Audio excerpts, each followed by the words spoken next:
Comment construire une société plus équitable si les générations ne se parlent pas? C'est à cette question fondamentale que Plan International Togo a souhaité répondre en organisant le 13 décembre à Sokodé un dialogue intergénérationnel entre jeunes et parents. L'objectif est de renforcer la participation des jeunes dans la gouvernance locale, encourager leur expression libre sur les sujets qui les concernent et favoriser l'écoute mutuelle entre générations dans un climat de respect, de compréhension et de co-responsabilité.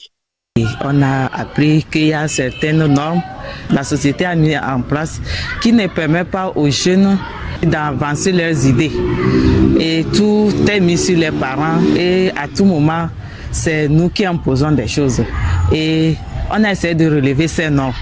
On essaie de voir qu'est-ce qu'il faut pour permettre aux jeunes d'avoir un engagement citoyen. Ce cadre d'échange a réuni jeunes, parents, leaders communautaires, chefs traditionnels et représentants religieux. Loin d'être une simple discussion, cette rencontre a permis d'aborder les défis sociaux et culturels qui freinent encore l'autonomisation des filles et leur pleine participation à la vie communautaire. Nous normons nos comportements, nous, nos enfants. Parler avec l'enfant, négocier, appeler ton enfant à parler, l'apprendre sur comment il faut vivre, ça nous a échappé. Maintenant, nous l'avons appris et nous voulons commencer vraiment à faire revenir la mentalité des enfants que bon, papa n'est pas lion pour son enfant. Et je suis ravi de joie parce que dans la formation, j'ai découvert beaucoup de choses et nous avons décidé à faire ce qui peut améliorer leurs normes et surtout aux gens féminins à être considérés dans la société, à jouer leurs responsabilités et exercer leur savoir-faire pour l'avancement de la population. En amont à cette rencontre, les adultes ont bénéficié d'une session de sensibilisation sur les droits et devoirs des jeunes, les enjeux liés à leur éducation, leur sécurité et leur rôle dans le développement. Ce travail préparatoire a posé les bases d'un dialogue constructif où les préoccupations des jeunes ont été recueillies avec attention et ouverture. C'est de cela que nous avons discuté avec les parents au cours de 2 jours de formation.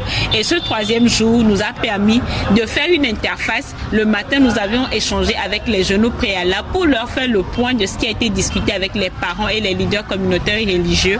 Et ce soir, il y a une interface entre les 2 générations pour trouver ensemble un point commun où nous avons dégagé un plan d'action qui a regroupé 6 normes sur lesquelles chacun s'est entendu pour dire c'est important pour nous, les solutions jusqu'à quand nous allons les traiter et qui sont les responsables, qui sont les tenants de cette activité. Et nous avons formé un petit comité aussi qui est constitué de chaque partie prenante et qui va nous aider à faire le suivi de ce plan d'action. Ce dialogue intergénérationnel s'est révélé être un outil puissant de transformation sociale qui renforce la cohésion entre générations, brise les stéréotypes de genre en affirmant que le leadership des jeunes est non seulement possible mais essentiel au progrès de toute communauté. En partant ce soir, nous savons que non, nous allons aller parler à nos frères et sœurs qui n'ont pas pu arriver de comment les parents se prennent pour nous éduquer et qu'ils font vraiment de leur mieux et que nous aussi nous devons faire de notre mieux pour accompagner leur éducation. Placé dans le cadre de la 2e phase du projet Girls Lead financé par Plan International Allemagne, cette initiative réaffirme l'engagement du Plan International à bâtir une société inclusive et équitable où chaque jeune est écouté et valorisé.